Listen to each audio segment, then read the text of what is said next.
You win the appointment on the initial phone call. So with our seller profile, the first thing that you're going to do is build rapport. And for those that, like me, have a GED, rapport means trust, right? You're going to build rapport with the seller. This document, I'm going to show you how to use it here in a second, does that. Of course, we've got to confirm all of the details of the property. The more information I have up front, the better that I'm going to be in the appointment. And then, of course, establish the listing appointment and what's going to happen during the appointment, setting the expectation. Please listen to me very carefully. The top listing agents are masters at setting the expectation. Because when you set the expectation, you're able to objection block instead of objection handle. And some of you are here to want to learn about objection handlers and what to say. What if you could create a system where you don't get them at all? That's better. That's much better. I would rather not get any objections than have to handle objections later on. And that's what setting the expectation does. All right, so let's talk about this amazing document. Now, you can customize it. I've heard people say, well, there's things on here that I ask about that you don't ask about. I get it. This is a 2-page document. This document could be 13 pages, depending upon how detailed on the call you want to go. But remember, what we're trying to do is extract who I'm going to go meet with more than I'm worried about what I'm going to list. Write this down. The house can't sign the listing agreement. Only the person can. So we spend a lot of time on spending all this time trying to research the house, research all of this. That's important. I'm not going to say that's not important, but we spend very little time trying to understand who is the person that I'm going to meet with, because they're the ones that can pick up the pen and sign the agreement, not the house. So in the design of this seller profile, we're wanting to extract information that we're going to be able to utilize to build a relationship, to provide a high-level relationship when we go to meet with the seller or sellers, or however, I've had estate sales where it's 9 family members sitting across from me at a table all staring at me. I've had everything you could possibly imagine, but we're trying to create a profile to understand who they are and what they care about. Now, in this document, right, we're going to be looking at a couple of different things. First of all, the seller story. Now, the seller story is so important because we're going to use this later, not only in the presentation, but when we start to sell the property, so we can humanize the seller to the buyer. We're going to talk a lot about psychology later. We have to understand the seller's story. And those questions pull it out. What's the reason for the move? These aren't groundbreaking questions. When was the last time you sold the home? How did you find the home? We're not going to go through one by one. But I need to get some of these questions. You could ask more than this, right? Make more notes, but these are kind of the standard ones. Then we need to find out about the special features and the hidden gems. So please write this down. The difference between a special feature and a hidden gem. A special feature is something, a component of the home. It would be a sauna, a golf simulator, a swimming pool, a hot tub, a whatever makes that property kind of unique. That would be a special feature. Viking, appliances or whatever it is, a heated garage floor. A hidden gem is something that is really interesting or cool about the property that most people wouldn't know unless you told them. So for example, every year the neighborhood has a block party, and we have this cul-de-sac party, and everyone comes out for Halloween and 4th of July, and we have this huge blast, and oh my gosh, the neighborhood. And if you have kids, you can walk to the school, it's less than 4 minutes. We're right next to XYZ trails. We have this, we have that. Michael Jordan was my neighbor. He lived 3 doors down from me. Whatever makes something a hidden gem that you're asking that person, since you've lived there, what really stood out, not about the physical attributes about the property, but the cool things about living there, right? Let me ask you this and think about it. How many times when you're looking at listings do agents post the hidden gems? and some are good agents, right? But I would say 90% of people are never getting that communication. It's 4-bedroom, 2-bath, it's got a jacuzzi hot tub, and it's got paint, right? And it's great. You should come buy it, right? We've got to humanize and we've got to tell a story about every property, and you're going to see how this shows up. Now, the second page of this document, right, when we go to the second page, is all of the details about the home, because obviously you need a lot of these details, because sometimes public records, when I say sometimes, a lot of times, tax record, public records, the MLS, the data's inaccurate. So we want to confirm everything, even if we have a lot of it, and you can have the data pulled up and you want to use the verbiage, I just want to confirm, blah, blah, blah, blah, blah, blah, blah, blah, blah, right? You don't have to go, I have no idea what I'm doing in real estate and I'm going to ask you all these questions, but you want to make sure that when they bought it, did they finish the basement and you didn't know about it and it doesn't show? Did they add on an extra garage? Did they build a barn in the backyard or whatever they might have done? So we're just trying to get an entire profile of the property.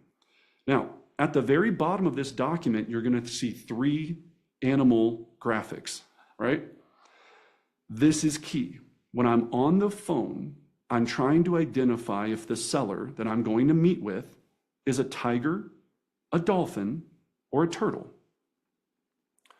Because as you really move forward in your expertise on this, you're going to customize your presentation when you meet them based upon their personality style.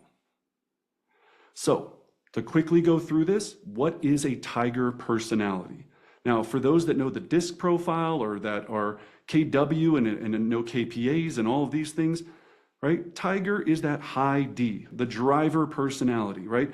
They care about how long is this going to take and how much is it going to cost, because you're wasting my time talking to you right now because I could be doing other things more important than you. Now, there's different egos involved, all these different things, but tigers are great to work with in a lot of ways because they're fast, they're decisive, and you don't have to sit here and talk about kids and families and you know, all of the other, you know, wonderful things that dolphins love, right? So the dolphin personality style, right? This is going to be the high I in the DISC profile. And if you want to Google after this, what's the DISC profile, and where's a place where you can take your own free test to see what you are, you might want to know what you are. Some of us go, well, I'm not really sure what I am. The reason we don't have 4 animals is because it was too complicated. I want you to think about, even in your regular life, anytime you meet people, what little game icon do they have above their head after you start talking to them for a few minutes?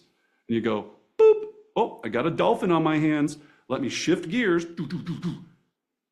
I know that now I'm going to be making a friend. I'm going to be talking to people about them. I'm going to ask them so many questions. I'm going to ask questions about their kids, about why they picked said paint color.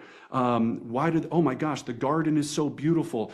Oh my, where do you shop? All of these different things. They're going to want to know more about who you are and what you believe in than they care about necessarily the process or the price. See, the problem is, ladies and gentlemen, we go on appointments and we try to, if we're a tiger, we shove our tiger presentation down a dolphin's throat.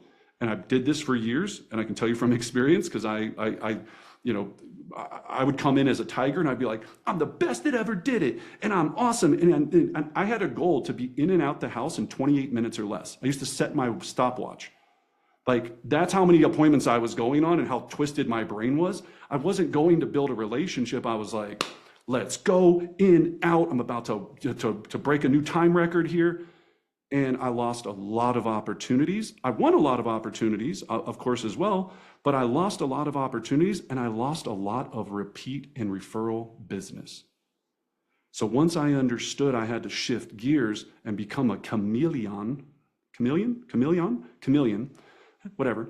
I had to become a chameleon. I realized that I now have to, it's all about them. They like them. They don't care about me. So I had to shift gears to become that dolphin and go, okay, take a breath. So talk to me about what you can, just get to know them. And then the last one, of course, is the turtle, right? So the turtle is the reason we all are alive and safe. They're cautious, they are concerned, they are engineers, they are people that just keep us alive, and they're, thank goodness for turtles. With turtles, right? Yeah, with turtles, what we want to do is, we know now that they're going to care about the agreements, the numbers, the process, the type of lockbox you're going to use, exactly how the showing process is going to work. You have to slow down massively with them and understand that everything is going to be fine. And let me show you in complete detail why you're going to be okay with working with me. And when you earn that turtle's safety and you earn their caution and they understand that. But if I come into a turtle and I'm a dolphin and I'm coming in to talk to a turtle and I'm like, so like, where do you guys go to dinner and da da da da da? And I'm like, oh my gosh, like, where did you get those curtains? The turtle's going to be like, stab me in my eyeball, right? They are not going to feel it the same way. So we are trying to, at the highest level, understand who we're talking to. And the question I usually get all the time is, well, what if they're both? Or what if I can't tell? If you can't tell on this phone call, you haven't asked enough questions. And here's how you know you have a tiger. They're already off the phone. Right? Like, you know you're dealing with a tiger where they're like, yeah, okay, yeah, it's got 1,400 square feet. Okay, yeah, got it. Listen, man, I got another meeting, so are we good here? Okay, I'll see you tomorrow. All right, bye. Click, tiger. Dolphin, you're going to still be talking on the phone. You're going to look at it, an hour and a half's gone by.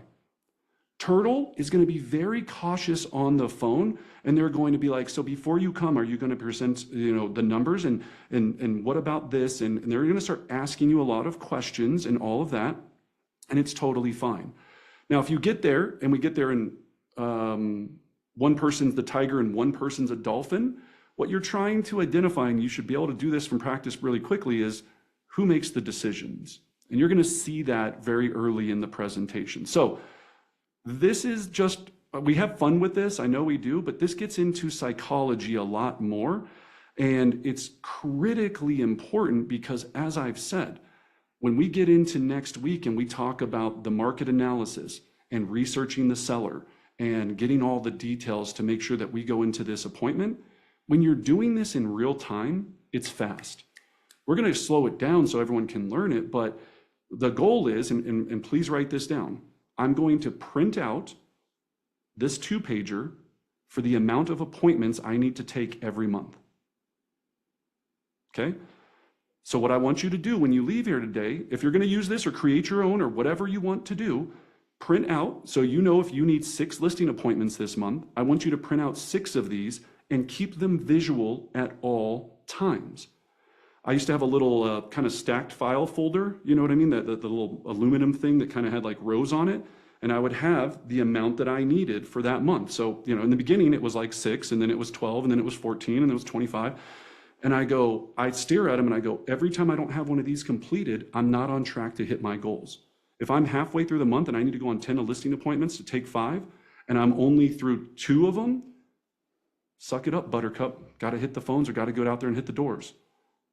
But your goal should be that visual understanding of when I complete these, that's leading me down to the lead measure that leads to the lag measure, which is the sales and the compensation that I deserve.